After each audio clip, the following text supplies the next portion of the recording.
kembali bersama Suyeni hari ini, yang dimana hari ini Suyeni akan membahas tentang kasus kerasukan ya, atau sesuatu fenomena kerasukan yang dimana belakangan ini lagi viral banget. Tentang ada satu film yang judulnya Vina setelah 7 hari kalau nggak salah ya, judul filmnya, yang dimana sebenarnya ini ada sebuah kisah nyata terjadi penghabisan nyawa Vina sama Eki yang terjadi Cirebon. Sebenarnya peristiwa ini terjadi 8 tahun yang lalu, tapi tidak terpecahkan karena masih ada beberapa orang yang menjadi DPO. Dan kasus ini pun sebenarnya bisa terbongkar, bisa diselidiki sama polisi karena gara-gara ada salah satu sahabat baik Vina itu kerasukan.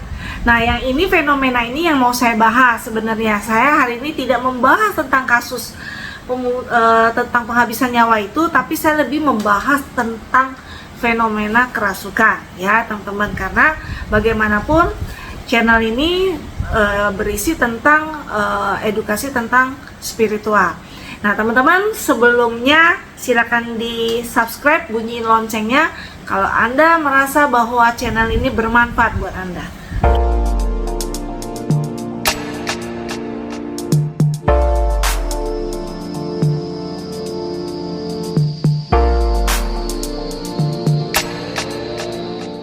Nah, jadi begini, kasus ini sebenarnya triggernya itu adalah salah satu sahabat Vina itu yang bernama Linda itu kerasukan, dan dia menceritakan semuanya, dan dipercaya bahwa Linda ini kemasukan dari, kalau nggak salah sebut ya, korimnya Vina. Jadi kayak kembaran soulnya Vina yang masuk ke badan Linda dan menceritakan apa yang terjadi. Nah sebenarnya mungkin nggak sih itu bisa terjadi, dan lebih yang agak apa ya, sebenarnya agak lucu sih, agak konyol ya bahkan ya menurut saya. Karena kayak gini, menurut saya nih ya, segala sesuatu yang sifatnya bentuknya kayak hukum ya, terutama apalagi penyelidikan polisi, itu kan seharusnya berdasarkan fakta ya. Sesuatu penyelidikan itu harus mencari fakta-fakta yang terjadi di lapangan. Tapi ini bisa terjadi penyelidikan karena kesaksian dari seseorang yang lagi kerasukan. Yang namanya kerasukan itu ya teman-teman, sifatnya, apalagi sifatnya spiritual, itu awalnya selalu berawal dari klaim atau sesuatu yang sifatnya kita harus percaya dulu, bukan berdasarkan fakta. Bagaimana caranya sebuah kasus bisa diselidiki karena dari kesaksian seseorang yang kerasukan, bukan dari beberapa bukti-bukti yang terjadi di lapangan gitu. Itu sebenarnya agak-agak, waktu saya dengar cerita kasusnya agak miris ya. Tapi apapun lah ya, yang terjadi kan sudah terjadi ya. Yang saya hari ini mau bahas adalah tentang kerasukan. Sebenarnya kerasukan itu bisa dipercaya nggak sih? Apa yang menyebabkan seseorang itu bisa kerasukan teman-teman? Terus kalau dibilang kerasukan itu tuh koneksinya dengan yang sifatnya selalu berhubungan dengan sifatnya spiritual, enggak juga sebenarnya teman-teman. Tapi saya berani ngomong begini, kenapa? Karena ini pengalaman pribadi ya teman-teman. Ada terjadi beberapa hal pengalaman pribadi saya yang dimana setelah saya selidiki juga memang ada kaitannya. Dan bukan berarti saya ngomong gini, bukan berarti saya nggak ngalamin. Justru saya pernah mengalami. Makanya saya bisa membedakan antara yang kerasukan benar-benar real sama kerasukan yang sebenarnya tuh bukan karena masalah spiritual ya. Oke, poin yang pertama, kenapa seseorang bisa kerasukan teman-teman? Biasanya itu diawali dari stres tinggi. Ini sebenarnya terjadi sama saya ya. Even saya dari kecil saya sudah tahu, saya punya sebenarnya saya nggak tahu sih.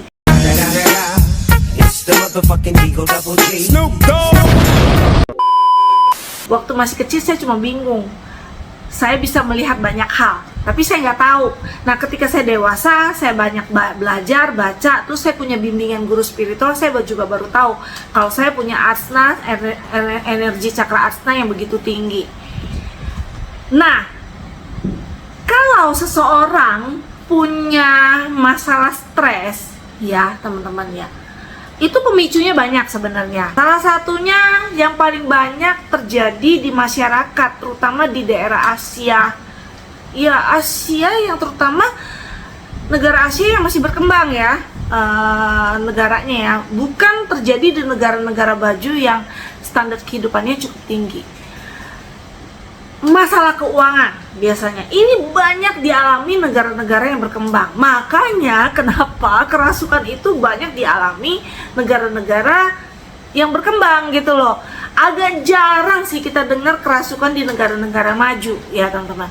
Kenapa? Karena stres tinggi masalah keuangan itu kadang-kadang tuh orang tuh kayak udah aduh harus gimana lagi, harus kemana lagi cari uang gitu ya. Biasanya seperti itu teman-teman. Jadi salah satu penyebab stres tinggi adalah masalah keuangan. Itu adalah sangat lumrah terjadi. Dan itu juga terjadi sama saya sebenarnya.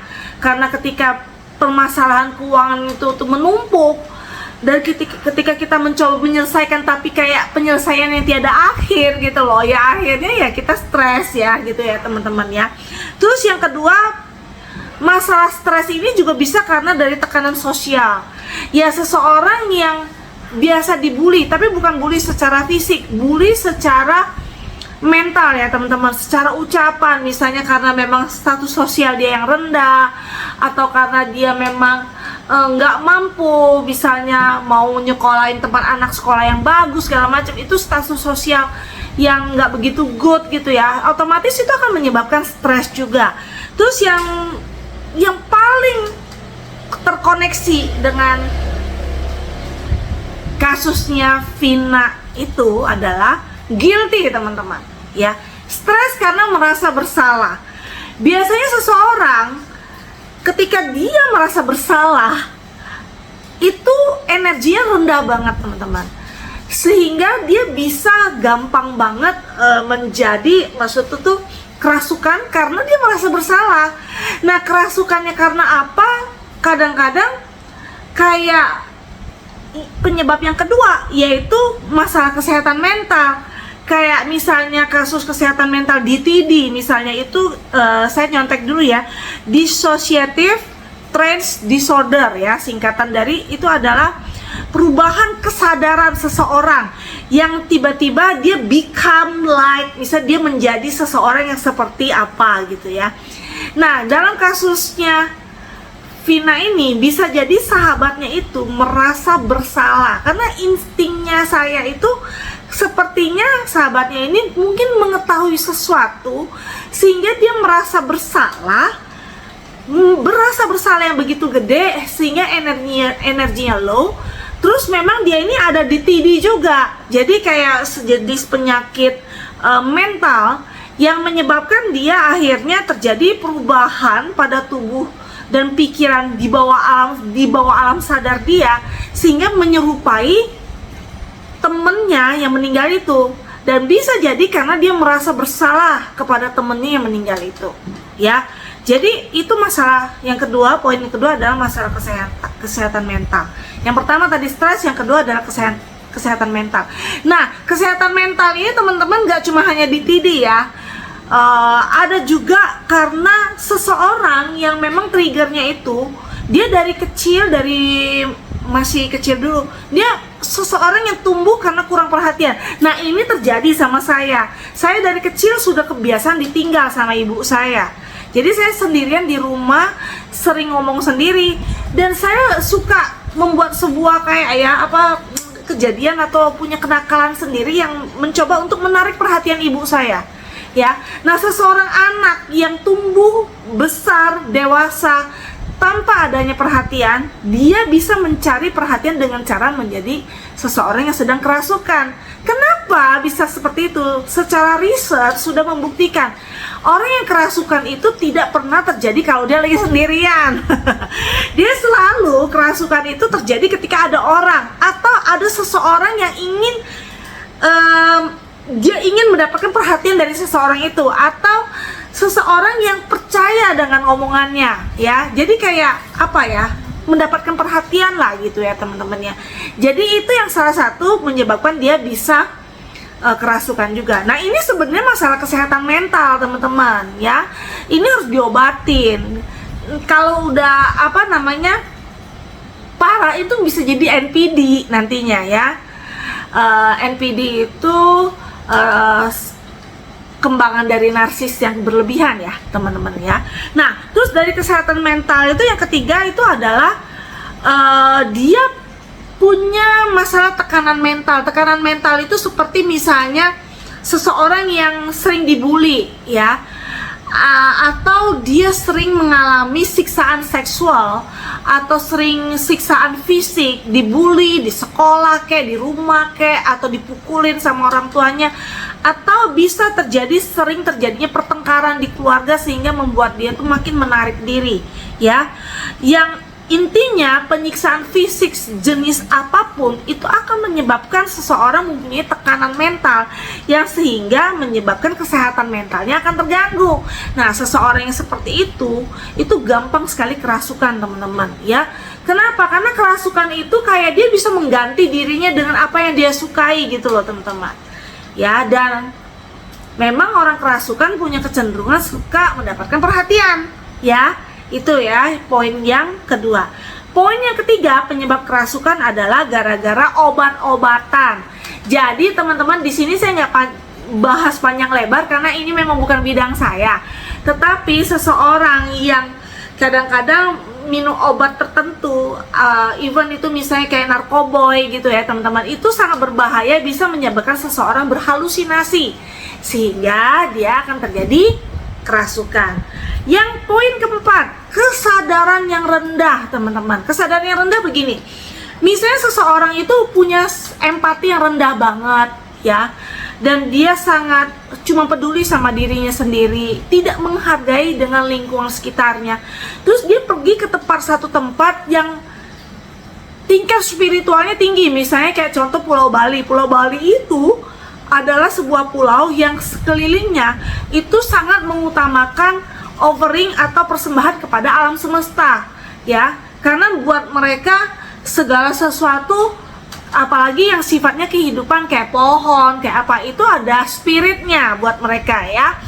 Nah, tiba-tiba ada satu tempat yang sakral, terus seseorang mengucapkan kata negatif atau memaki atau nggak sopan, misalnya menendang sesajenan atau apa, itu dengan kesadarannya, itu artinya orang ini kan kesadarannya rendah, ya teman-teman, ya. Dia nggak punya rasa nggak punya kebijaksanaan untuk mengendalikan, dia nggak seenak-enaknya gitu loh. Nah, seseorang yang punya kesadaran rendah kayak begitu, otomatis ketika dia melakukan itu, apalagi tempat itu misalnya energinya gede banget, tempat spiritual yang cukup suci atau sesuatu yang sifatnya itu tuh ada penjaganya, ada guardnya di situ, ya bisa akhirnya ujungnya dia juga kerasukan. Kenapa? Karena tujuan kerasukan yang kesadaran rendah ini tujuannya diganggu orangnya, sehingga akan kayak orangnya tuh dipaksa untuk melakukan kayak minta maaf atau pertobatan atau apa gitu, ya. Itu poin yang keempat. Dan poin yang kelima, ya, yang paling sering diklaim sama orang, ya, karena seseorang mempunyai indera keenam, ya. Ini makanya balik lagi, saya pernah ngalamin karena saya stres tinggi, saya kerasukan. Saya juga pernah mengalami karena saya salah satu anak yang ingin mendapatkan perhatian. Jadi salah satu stres itu memicu itu juga, ya. Tapi memang di balik itu, ketika saya melakukan meditasi, saya sudah tenang, damai, saya menyadari bahwa memang saya mempunyai salah satu tulangnya renggang gitu, jadi tulang medium gitu, ya.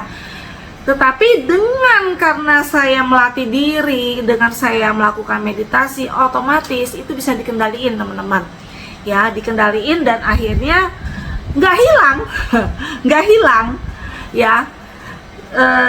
Kalau memang kita udah punya tulang medium itu nggak hilang, ya, nggak akan hilang, tetapi kita bisa kontrol, ya. Kita bisa mau atau tidak, ya, body kita dikendaliin sama entitas yang lain. Dan biasanya seseorang yang punya indera keenam yang masuk ke badinya jarang ada yang jelek, teman-teman. Biasa itu nggak jauh-jauh dari memang penjaga dirinya, ya, yang masuk ke tubuhnya dia.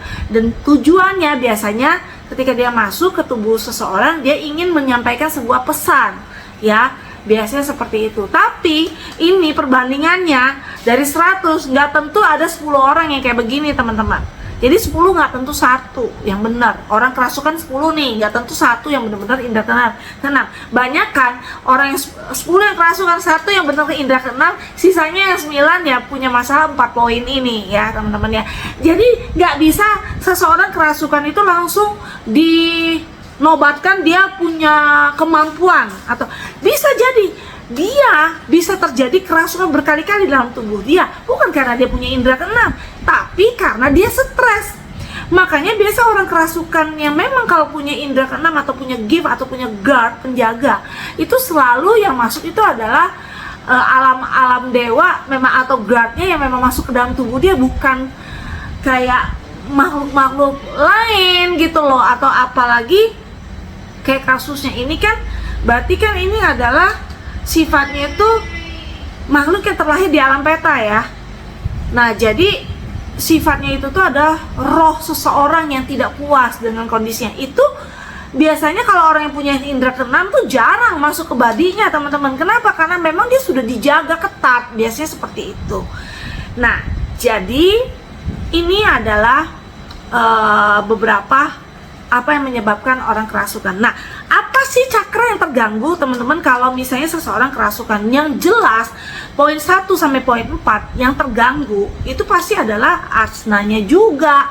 Kenapa? Karena pemicunya tuh berawal dari stres teman-teman ya. Jadi ketika stres ini asna kita juga pasti terganggu. Pasti energi yang ke attract-nya pun juga low banget gitu loh teman-teman. Terus biasanya solar plexusnya juga pasti juga nggak balance ya, cakra solar plexusnya. Dan yang kalau misalnya di poin keempat, karena kesadarannya rendah dan dia diganggu sama makhluk lain, kerasukannya karena diganggu sama makhluk lain, otomatis dia cakra ketujuhnya pun pasti akan terganggu. Seseorang yang punya asna yang tinggi, dia bisa kerasukan, tapi kerasukannya itu sesuatu yang positif atau alam yang baik, itu dia nggak akan, energinya nggak akan rendah, asnanya pasti tinggi teman-teman. Dan dimana solar plexusnya juga pasti bagus banget ya. Dan cakra ketujuhnya juga pasti dia tidak ada masalah gitu loh ya. Jadi itu beberapa ciri-ciri yang bisa saya kasih informasi ke teman-teman semua. So teman-teman, bagaimana cara mengatasi untuk supaya orang-orang tidak kerasukan di poin nomor 1 sama poin nomor 4 tadi? Iya, kalau memang punya masalah stres sama kesehatan mental, berobatlah ke psikolog atau ke psikiater teman-teman. Itu udah hukumnya penting banget. Kenapa? Karena ketika Anda membiarkan itu terjadi lama-lama, bisa skizofrenia. Dan itu sangat berbahaya buat orang sekeliling Anda, orang-orang yang Anda cintai, itu sangat berbahaya. Jadi teman-teman harus mulai berobat. Terus kalau punya masalah karena gara-gara obat-obatan, ya pergi berobat ke rehabilitasi teman-teman, supaya bisa dikendaliin dan jangan membiasakan diri Anda nge-flight makan obat-obatan gitu ya. Dan kalau misalnya punya masalah yang keempat, ya berarti bagaimana caranya menumbuhkan rasa kesadaran yang tinggi itu, mulailah sering melakukan kegiatan sosial, mulailah mengunjungi orang-orang dan menumbuhkan rasa bodi cinta kasihnya gitu loh teman-teman. Latihlah cakra jantung Anda supaya Anda mempunyai rasa cinta kasih yang tinggi. Dan kalau itu masalah kerasukannya terjadi di poin yang kelima, gimana cara ngatasinnya? Ya itu balik lagi meditasi teman-teman ya. Jangan pernah kita tidak melakukan meditasi pengendalian diri itu sehingga nanti kayak kita lagi jalan-jalan di mana-mana aja kita kemasukannya, kan gak lucu juga gitu ya teman-teman. Kendaliin teman-teman ya, karena itu kunci dari intelektual seseorang ya. Kalau misalnya Anda ingin memberikan message, silakan dari pikiran aja, nggak perlu masuk ke badan kita. Kenapa? Kalau kita kerasukan, biasanya pikiran kita tuh kayak kena switch off gitu loh. Jadi kita tidak mendapatkan manfaat dari bimbingan dari para guru-guru yang menjadi penjaga kita. Tetapi kalau misalnya seseorang guru yang ingin menyampaikan sesuatu melalui tubuh kita, cukup masuk dari pikirannya sehingga kita mendapatkan kecipratan kebijaksanaannya, pengetahuannya, energi baiknya gitu loh teman-teman. Jadi kalau teman-teman membiasakan diri untuk sering kerasukan ya karena tidak bisa mengendalikan diri, itu rugi gitu loh teman-teman. Intinya itu rugi ya. Jadi ini hanya pendapat saya yang pengalaman yang sudah saya alami teman-teman ya. Silakan boleh memberikan input dan komentar di kolom komentar, dan juga jangan lupa subscribe dan bunyiin loncengnya kalau merasa channel ini bermanfaat buat kamu ya. Demikian pembahasan kita hari ini, sampai ketemu lagi, see you, bye.